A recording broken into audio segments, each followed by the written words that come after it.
कदम्ब किंजल कपिशंग वाससा स्वलंकृतं मेखलया नितंबे हारेण चानंत धनेन वत्स श्रीवत्स वक्षस्थल वल्लभेन। हे वत्स विदुर, उनके जो नितंब देश है ना, यानी नितंब स्थान है भगवान का। नितंब देश में जो है ना, कदम्ब कुसुम की केसर के समान, देखो केसर भी है और केसर में भी कौन सी केसर, कदम्ब कुसुम। कदम्ब कुसुम की जो केसर है उसके समान भगवान का पीला वस्त्र, सुवर्णमयी मेखला सुशोभित है, तथा भगवान का जो वक्षस्थल है ना, वक्षस्थल में अमूल्य हार है और सुनहरी रेखा वाले श्रीवत्स चिन्ह की, भगवान के जो श्रीवत्स का चिन्ह बना हुआ है ना, तो सुनहरी रेखा वाला वह श्रीवत्स का चिन्ह जो है अपूर्व शोभा दे रहा है। इन सब चीजों से, यानी पीतांबर से, भगवान की माला से, मेखला से, इनसे भगवान का जो स्वरूप है बहुत दैदीप्यमान हो रहा था। और आगे वो कहते हैं, परार्घ्य केयूर मणि प्रवेक परियस्तदोर्दंड सहस्र शाखम अव्यक्त मूलम भुवनांग्रिपेन्द्र महीन्द्र भोगैरधिवीत वल्शम।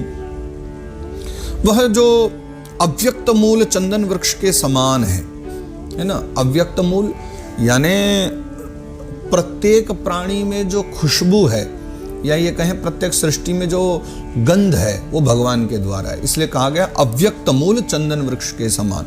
जैसे चंदन में सर्वत्र गंध विद्यमान है, चंदन जो है कहीं से भी काटो उसकी लकड़ी को, तो चंदन वृक्ष में सर्वत्र गंध फैली रहती है।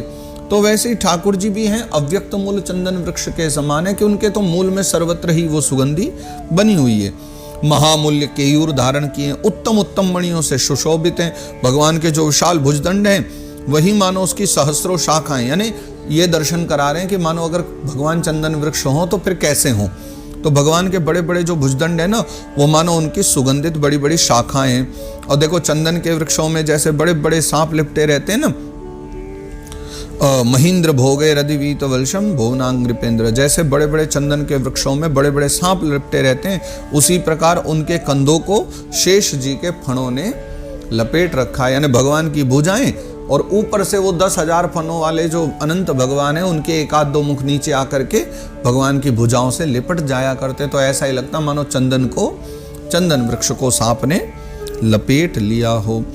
और मैत्रेय मुनि आगे कह रहे हैं, चराचरौ को भगवन महीन्द्र बंधुम सलिलोपगूढ़म किरीट साहस्र हिरण्य श्रृंग माविर्भवत कौस्तुभ रत्न गर्भम। फिर वह जो शेष भगवान है वे नागराज अनंत हैं, और उन अनंत भगवान के, शंकरषण भगवान के जो बंधु हैं, प्रेमी हैं या मित्र हैं, कुछ भी कहिए, वो भगवान नारायण है। वो ऐसे जान पड़ते हैं कैसे, मानो कोई जल से घिरे हुए पर्वतराज हो। जैसे जल के भीतर में कोई विशाल एक पर्वत हो तो पूरी जल राशि ने उसको घेर करके रखा हो, तो भगवान ऐसे ही जान पड़ते हैं जैसे मानो पूरी जल राशि से घिरा हुआ कोई विशाल पर्वत हो। और जैसे पर्वत पर जैसे अनेकों जीव रहते हो, उसी प्रकार संपूर्ण चराचर के भगवान आश्रय हैं। शेष जी के जो फणों पर हजारों मुकुट है ना, वे ही मानो पर्वत के सुवर्ण मंडित शिखर हैं। जो अनंत भगवान के ऊपर जितने मुकुट लगे हुए हैं मस्तक पर, 10,000 माथों पर, वो सब ऐसे लगते हैं मानो पर्वत के ऊपर ही मुकुट लगा दिए गए हों।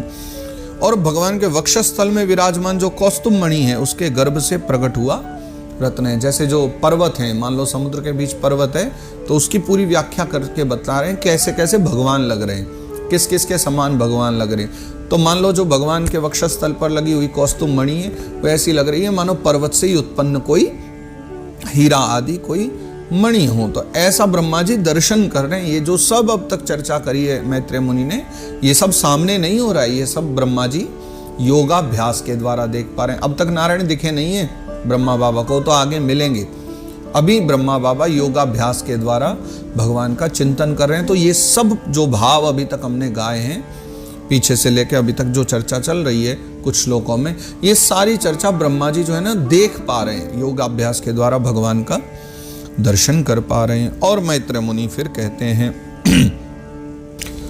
निवीत मामनाय मधुव्रत श्रिया स्वकीर्तिमय्या वनमालया हरिम सूर्येन्दु वायवग्न्य गमं त्रिधामभिः परिक्रमत् प्राधनिकैर्दुरासदम्। भगवान के गले में वेद रूपी भौरों से गुंजायमान अपनी कीर्तिमयी वनमाला विराज रही। कितना अद्भुत उदाहरण है, समझने का प्रयास करना। भगवान के गले में माला जो है, भगवान के गले में वेद रूप भौरों से गुंजायमान, यानी देखो जब किसी फूल की सुगंधी बड़ी अच्छी आती तो भौरे आ जाते हैं ना पास में, और विविध प्रकार की आवाजें करने लगते हैं, गुंजायमान हो जाते हैं। तो यहाँ भौरे कौन है कि वेद रूप भौरों से गुंजायमान। यहाँ वेद के जो मंत्र हैं वो मानो भौरे बन करके और भगवान के लिए क्या कर रहे हैं कि कीर्तिमयी वनमाला विराज रही। जैसे भौरे आ जाते हैं माला के ऊपर, तो ऐसे ही वेद मंत्रों के द्वारा मानो भगवान की कीर्ति आ गई, भगवान की कीर्ति गाई जा रही। सूर्य है ना, सूर्येन्दु वायवग्न्यगमम त्रिधाम भी, यानी सूर्य, चंद्र, वायु, अग्नि, ये जो देवता है ना, ये देवताओं की भी जो है ना आप तक पहुंच नहीं है। ये जितने भी देवता हैं ये कभी भी भगवान तक भी नहीं पहुंच पाते हैं। और त्रिभुवन में बेरोक टोक विचरण करने वाले सुदर्शन चक्रादि आयुध भी जो है ना प्रभु के आसपास ही घूमते रहते हैं, उनके लिए भी आप अत्यंत दुर्लभ है। मानो ब्रह्मा जी योगाभ्यास से दर्शन करके ये सब चर्चा कर रहे हैं, विचार कर रहे हैं कि भगवान को पाना इतना भी सहज नहीं है, तो मैं भी बस उनका ये दर्शन कर पाऊं, उनके मन में ऐसी कामना है। और तब जो है मैत्रेय मुनि आगे 32वें श्लोक में कहते हैं, तर्ह्येव तन्नाभिसरः सरोज मात्मानमंभस्वसनं वियच्च ददर्श देवो जगतो विधाता नातः परम लोक विसर्ग दृष्टि। और तब जो है तर्ह्येव तन्नाभिसरः सरोज, तब विश्व की रचना वाले जो ब्रह्मा जी हैं, यानी विश्व की रचना की इच्छा करने वाले, जो चाहते हैं कि विश्व बढ़े, ऐसे लोक विधाता जो ब्रह्मा जी हैं, है ना, ब्रह्मा जी ने फिर क्या किया कि भगवान के नाभि सरोवर से प्रकट हुआ वह जो कमल है, कमल, जल, आकाश, वायु और अपना शरीर, ये 5 पदार्थ देख लिए। देखो पहले ब्रह्मा जी प्रकट हुए, फिर उनको क्या दिखा, कमल दिखा, कमल के बाद क्या दिखा, जल दिखा, फिर वो क्या करने लगे, भीतर गए कमलनाल में, नहीं मिला कुछ भी तो वापस आ गए, फिर उन्होंने योगाभ्यास किया, और अब योगाभ्यास के द्वारा उन्होंने भीतर अपने भगवान का दर्शन किया, भगवान की पूरी लीला देखी।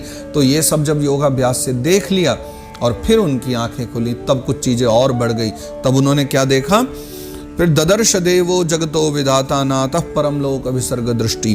तब जो है उन्होंने 5 वस्तु दिखलाई पड़ी, कमल, जल, आकाश, वायु और अपना खुद का शरीर। यह 5 चीजें ब्रह्मा जी ने देखी, इनके सिवा उनको फिर और कुछ भी जो है दिखलाई नहीं पड़ा। और तब मैत्रेय मुनि कहते हैं, अंतिम श्लोक है ये 8वें अध्याय का, और इस अध्याय में फिर मैत्रेय मुनि विदुर जी को कहते हैं, सकर्म बीजम रजसो परक्तः प्रजासि सृक्षन्निय देव दृष्ट्वा अस्तौद विसर्गाद विमुखस्तमिड्यमव्यक्त वर्तमन्यभिवेशितात्मा। कि रजोगुण से व्याप्त जो ब्रह्मा जी हैं, देखो सतोगुण से तो सदा नारायण ही रहते हैं और रुद्रावतार होता है तमोगुण से, तो ब्रह्मा जी कौन है, रजोगुण वाले। तो रजोगुण से व्याप्त जो ब्रह्मा जी हैं वो प्रजा की रचना करना चाहते थे, प्रजा की रचना करने की उनकी बड़ी इच्छा थी।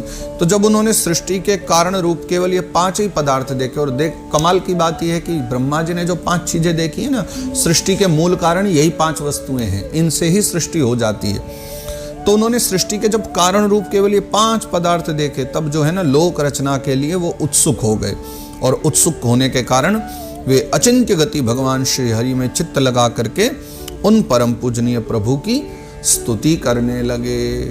यानी ब्रह्मा जी ने विचार किया कि भाई सृष्टि करनी है तो उसके लिए भगवान से प्रार्थना करनी पड़ेगी, भगवद आज्ञा होगी तब कहीं जा करके ही तो सृष्टि संभव हो सकती है। तो ऐसा विचार करके ब्रह्मा बाबा जी जो है भगवान की प्रार्थना करने लगते हैं। तो ये 33 श्लोक हैं, क्योंकि अभी अनुष्टुप छंद के तो हैं नहीं, ये सब अधिक अक्षरों वाले श्लोक हैं, बड़े बड़े श्लोक हैं, विविध छंदों में हैं, और त्रिष्टुबादी हैं, जगती छंद आदि भी हैं इनमें, तो इस कारण से इनमें थोड़ा समय भी लग जाता है। तो आज का अध्याय वैसे छोटा ही था, 33 श्लोक मात्र थे, लेकिन श्लोक सब बड़े वाले थे, इसलिए समय भी इसमें पूरा लगा आज का। तो यहाँ तक की चर्चा में कि बाबा जी ने अब जो है स्तुति शुभारंभ कर दी। लेकिन अब वो स्तुति करते क्या हैं, ये हम कल से 9वें अध्याय से दर्शन करेंगे। तो कल के भाग में 9वें अध्याय का शुभारंभ होते ही सीधा ब्रह्मा जी की वाणी शुरू होगी, न तो मैत्रेय मुनि की न सुखदेव जी की, सीधा ब्रह्मा जी की वाणी आरंभ होगी। और ब्रह्मोवाचा कह करके कल की कथा का हम आरंभ करेंगे। आज के सत्र को हम यहाँ विश्राम देंगे। आज का भाग हमारा यहाँ पूर्ण होगा। 8वां अध्याय यहाँ विश्राम लेता है। जय जय श्रीमद्भागवते महापुराणे पारमहंस्याम संहितायां तृतीय स्कंदे अष्टमोऽध्यायः। तो इस प्रकार श्रीमद्भागवत महापुराण में परमहंस संहिता के इस तृतीय स्कंद में यह 8वां अध्याय यहाँ विश्राम लेता है। श्री कृष्णार्पणमस्तु, श्री कृष्णार्पणमस्तु, श्री कृष्णार्पणमस्तु। श्री गोवर्धननाथ की जय। सिया राम, सिया राम।